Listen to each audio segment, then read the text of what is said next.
Baik.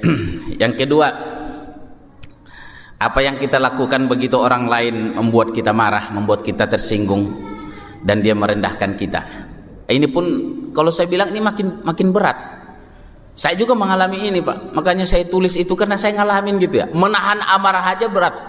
Apalagi yang kedua ini, memaafkan. Wal afina 'anin nas.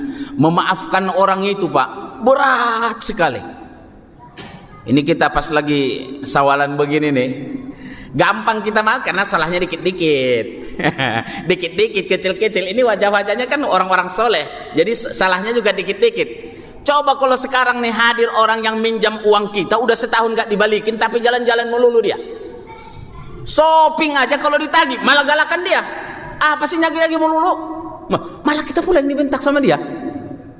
Nggak ada lagi uang, tapi jalan-jalan dia. Bikin sosmed. Lagi Pondok Indah Mall nih ya. Utang tak dibayar, tapi jalan-jalan. Kalau ditagih marah dia. Nah sekarang kalau datang di sini bisa maafin nggak? Saya bilang nggak mampu saya maafinnya. Nggak sanggup, nggak cukup nih kapasitas jiwa saya, tak sanggup, salah tak mampu aku. Aduh ya Rabbi, wal afina 'anin nas. Kemarin itu saya dengar ceramahnya Ustadz Abu Somad. Gimana, ada yang bertanya, gimana caranya Ustadz supaya kalau ada orang minjam kita udah nagih nggak ini? Gimana caranya itu supaya lebih bagus? Kata beliau, pinjamkan orang itu sekiranya kalau dia tak balikin, kau tak sakit hati gitu. Jadi kalau kita minjamin orang, Pak, kira-kira 1 juta, nggak dibalikin, kita nggak sampai sakit hati. Itu bagus tuh.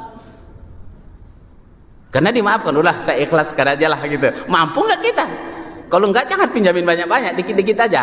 100.000 nih, nggak kau balikin juga nggak apa-apa. Itu masih aman kita. Kalau 10 juta ya Pak ya, wah lama nggak bisa perkara kita bikinnya itu gitu kan. Ya Allah, memaafkan itu saya selalu ingat ini Pak. Tadi saya bilang, memaafkan itu seperti kalau orang Batak bilang tipek. Karena saya generasi tahun 70-an, nah kita ini yang generasi 70-an ini masih ingat dulu tipek-tipek itu Pak, yang putih-putih itu, yang dimasukin begini kan Pak Reben ya, gitu tuh kan, agak kental, kasih dikit apa itu, set, itu tipek namanya. Di gamisannya namanya tipek dulu, berarti ketutup dia tuh. Makanya kalau memaafkan itu berarti ditipek, dihapus, ditipek. Sepandai-pandainya kita menghapus, menipek, ada bekasnya. Ada bekasnya Pak. Sudah ku maafkan, tapi ada bekasnya. Ada bekasnya. Memang yang paling bagus itu Pak, orang yang paling tinggi mulia jiwanya adalah dia mampu memaafkan kepada orang yang bersalah sebelum orang itu datang meminta maaf. Alamak, mampu nggak kita ini ya? Tak datang dia yang salah, tak datang dia, sudah ku maafkan. Atau sebaliknya, jangankan datang pun dia belum tentu ku maafkan.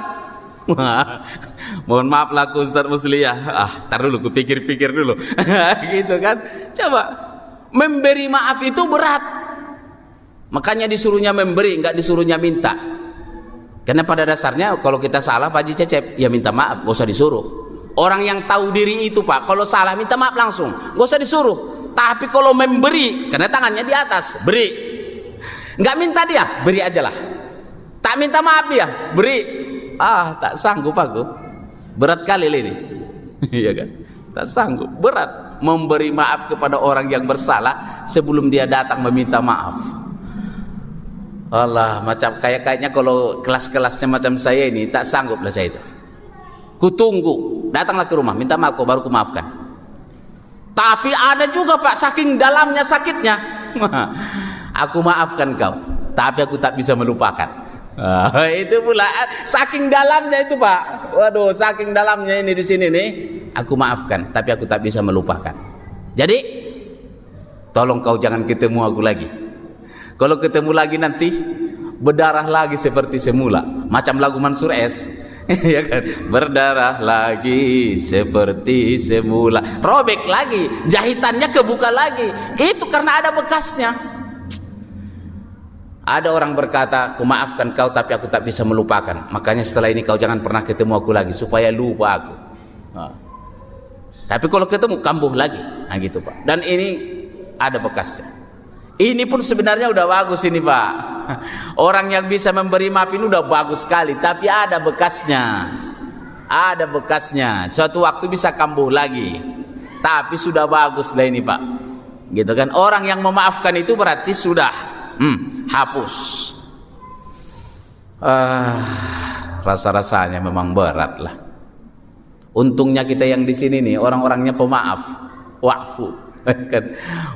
Pemaaf. Khuzil afwa, berikan dia maaf. Ya Allah ya Karim. Mudah-mudahan lah Pak, anak-anak kita ini semua nih jadi orang-orang pemaaf, jangan pendendam. Jangan pendendam. Bacalah Pak psikologi yang mengerti. Nah, Ustaz Irfan tuh ahli psikologi itu. Ya kan? Ternyata orang yang pendendam itu Pak, sakitnya itu, penyakit itu Pak. Menderita hidupnya. Orang pendendam itu menderita. Lihat, nggak ada orang pendendam mukanya itu ceria, nggak ada itu. Mengkerut aja. Di tengah orang tersenyum dia masih mengkerut. Ini kayaknya nih pasti ngetawain saya nih. Padahal enggak.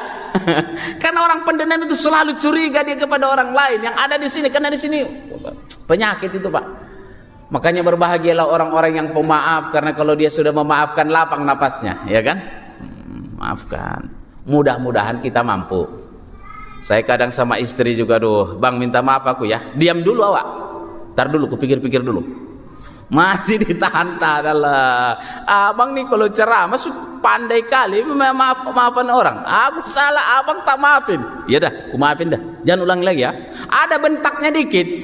Alah. Aduh ya Karim. Sama anak juga sama Pak. Anak udah besar, udah calon ustadz di Al-Azhar tuh.